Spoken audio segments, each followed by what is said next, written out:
Lope Fontagné, 1 minute and a half. Señora presidenta, señora comisaria, para que la recuperación económica se refleje en todos los estratos de la sociedad es necesario continuar creando empleo, cada vez sea de mayor calidad, y el primer paso debe ser luchar contra el trabajo no declarado y sus implicaciones negativas para la sociedad.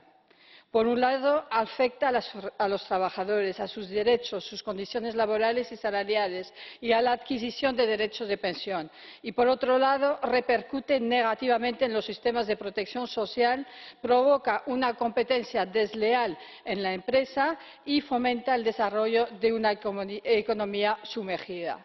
Hace apenas unas semanas apareció en prensa un dato muy reseñable. En España, uno de los países con gran tasa de desempleo, se calcula que puede existir más de 4 millones de trabajadores no declarados, es decir, el 18% de la población activa, de los que 1,3 millones son directamente achacables al fraude laboral. El papel que desempeñan los interlocutores sociales para luchar contra esta lacra es esencial, y los Estados miembros solo podrán convertir el trabajo no declarado en trabajo formal si cuentan con su apoyo.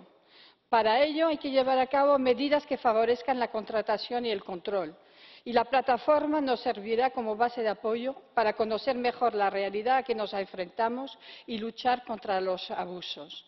Muchas gracias. Thank you. Next speaker, Madam Blinkevičiūtė. Ponia pirmininke. Pirmiausia, noriu padėkoti pranešėjui Georgijui Pirinskiui už tikrai profesionaliai atliktą darbą ir puikiai pravestas derybas. Tačiau nerimą kelia ne tik nedeklaruojamo darbo mastas, bet ir visuomenės